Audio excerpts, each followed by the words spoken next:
Hello, dear viewers and learners. Welcome back once again to Business Studies with Anubha. Chapter Financial Management, Topic Investment Decision. ये है chief financial manager. अब because financial manager is engaged in the management activity and decision making process is an important element of management. तो chief financial manager को क्या क्या decisions लेने पड़ेंगे? Investment decision लेना होगा, फाइनेंसिंग डिसीजन लेना होगा, डिविडेंड डिसीजन लेना होगा.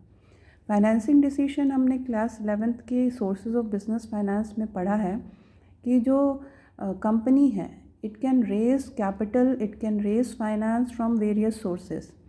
Date that is borrowed funds, equity that is owners fund. अब ये डेट भी जो है वो डिवेंचर इशू के ज़रिए या फिर borrowings from loans from banks and financial institution से लिया जा सकता है. तो मैनेजर को ये डिसाइड करना है कि कहाँ से फंड्स रेज करने हैं, कहाँ से कितने फंड्स रेज करने हैं. जैसा कि आप लोगों को पता है कि कंपनी बहुत सारे डिफरेंट सोर्सेज से, वेरियस सोर्सेज से फंड्स रेज करती है, लेकिन एक मिक्स एंड मैच या एक रिस्क एंड बेनिफिट एनालिसिस के बाद ये डिसाइड किया जाता है कि कितना डेट से लेना है और कितना इक्विटी से फाइनेंस रेज करना है. दूसरा इंपॉर्टेंट डिसीजन है इन्वेस्टमेंट डिसीजन. अब ये जो फंड्स रेज किए हैं उसका प्रॉपर यूटिलाइजेशन. जैसे कंपनी को नई मशीनरी खरीदनी है, long term investment that is also known as capital budgeting. Company को डे टू डे एक्टिविटीज़ के लिए रॉ मटेरियल्स चाहिए, यह है वर्किंग कैपिटल डिसीजन या शॉर्ट टर्म इन्वेस्टमेंट. तो ये एक इम्पॉर्टेंट डिसीजन है. देन डिविडेंड डिसीजन, मतलब जो कंपनी को प्रॉफिट्स होते हैं, अब वो surplus profit has to be distributed among the shareholders as dividends, but some part of the surplus profit has to be retained as retained earnings. उनको एक reserve create करना होता है. That is the flowing back of profit is also important for future investment, future reinvestment like modernization or something else. So this profit, how much will be distributed as dividend and how much it has to be retained, that is also important decision for the financial manager. Now today we are going to discuss only the investment decision. तो इसमें हमको पहले देखना है what are the factors affecting capital budgeting. तो अब ये जो लॉन्ग टर्म इन्वेस्टमेंट डिसीजन है इसे ही हम ज़्यादा इम्पोर्टेंस क्यों दे रहे हैं?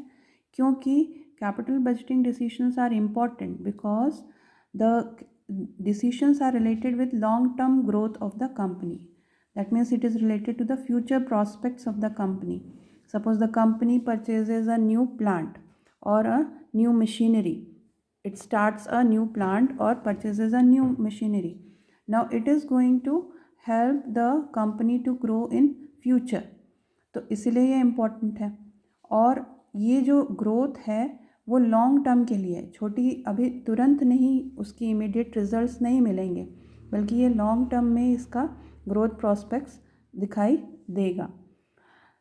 कोई नया फैक्ट्री इंस्टॉल करना है या मशीन इंस्टॉल करना है या सेल्स ऑफिस नया ब्रांच खोलना है या किसी कंपनी दूसरी कंपनी का टेक ओवर करना है या नया प्रोडक्ट लाइन इंट्रोड्यूस करना है मार्केट में, ये सारे लॉन्ग टर्म ग्रोथ प्रॉस्पेक्ट्स हैं.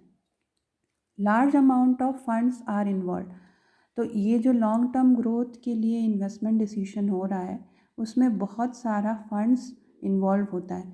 तो अगर हमने उसे सोच समझ करके इन्वेस्ट नहीं किया तो funds will be blocked for a long period of time which can not be used for any other purpose. Risk is also involve. Now suppose a new machinery is installed and it becomes obsolete in a year और 2.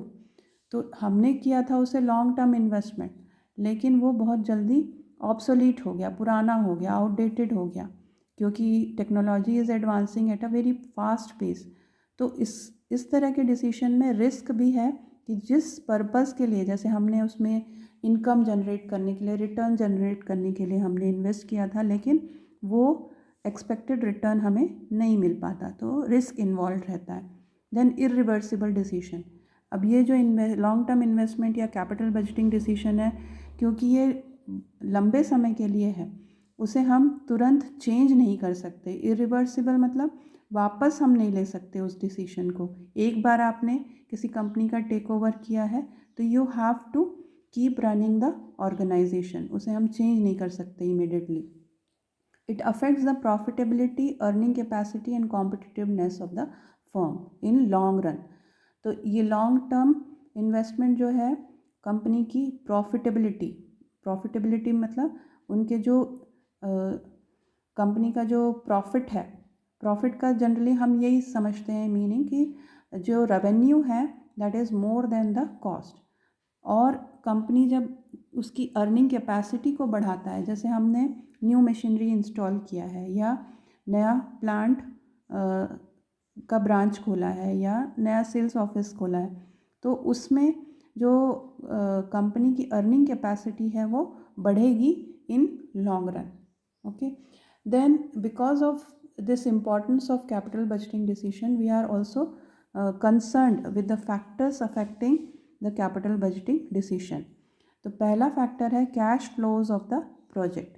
तो कोई भी project, इस तरह का project जैसे नया plant and machinery install करना या नई फैक्ट्री डालना या परचेज या टेक ओवर ऑफ फर्म या नया प्रोडक्ट लाइन, इस तरह के कोई भी प्रोजेक्ट को सेलेक्ट करने से पहले, चूज़ करने से पहले, उसमें इन्वेस्ट करने से पहले फाइनेंशियल मैनेजर को देखना पड़ता है कि उसमें कैश फ्लोज की क्या पोजीशन रहेगी। It means the series of cash receipts and payments over the life of investment. The net cash flows should be more than the funds invested. जो भी इन्वेस्टमेंट डिसीजन लिया जाएगा उसके पीछे क्राइटेरिया ये होगा कि cash inflows should be more than cash outflows. Machine का रेंट अगर हमें ज़्यादा हो रहा है और मशीन के यूज़ के बाद हमें रिटर्न कम मिल रहा है, कैश इनफ्लो कम हो रहा है, तो इस तरह का इन्वेस्टमेंट सूटेबल नहीं होगा। Then rate of return on investment is also analysed, it is also checked. Suppose project A has 10% return on investment. Project B has 15% rate of return on investment.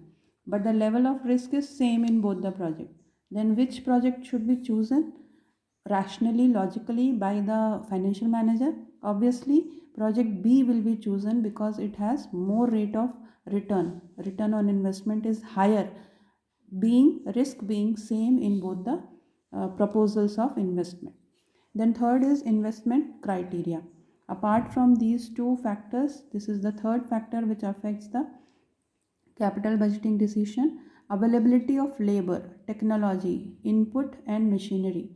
तो ये फैक्टर्स भी investment को affect करते हैं। जैसे हमने एक नई मशीन लगाई, इंस्टॉल की, लेकिन हमारे पास उसकी टेक्नोलॉजी का नो हाउ नहीं है, टेक्निकल एक्सपर्ट्स नहीं है या लेबर अवेलेबल नहीं है, तो उस केस में ये इन्वेस्टमेंट डिसीजन हमारा सक्सेसफुल नहीं हो पाएगा। तो इन चीज़ों को भी ध्यान रखना पड़ता है। Then calculation of rate of return, cash flows during life of investment, interest rate, cost of capital etcetera. कुछ ऐसी टेक्निक्स फाइनेंशियल मैनेजर्स के पास होती है जिसे हम कैपिटल बजटिंग टेक्निक्स कहते हैं, जिसके थ्रू वो ये सारी चीज़ें कैलकुलेट करके फाइनली इस नतीजे पर पहुंचते हैं कि कौन सा इन्वेस्टमेंट जो है प्रपोज़ल वो सुटेबल है in comparison to some other investment proposal. तो उसके लिए वो रेट ऑफ रिटर्न कैलकुलेट करते हैं, कैश फ्लोज इनफ्लो और outflow during the life of investment. मतलब जो भी हमने इन्वेस्टमेंट सपोज़ 10 साल के लिए किया है, तो उस दौरान में क्या उसके कैश इनफ्लोज ज़्यादा हैं या कैश आउटफ्लोज ज़्यादा हैं। तो ये इन्वेस्टमेंट डिसीजन लेने से पहले ये फैक्टर्स को स्टडी करने के बाद chief financial manager final decision लेते हैं। Now after long term investment, let us see short term investment decision, working capital decision, which are related to the day to day working of business. It affects the liquidity as well as profitability in short run. अब जैसे raw materials है या inventories हैं या cash receivables हैं, ये सारी जो कंपनी की लिक्विडिटी को अफेक्ट करते हैं। लिक्विडिटी जैसा कि आप लोगों को पता है कि लिक्विडिटी का मतलब कैश या those assets, those current assets which can be converted into cash in very short period of time.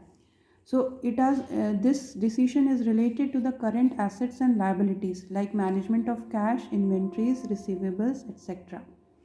So in this manner the financial manager has to take both the types of investment decision, long term investment and short term investment.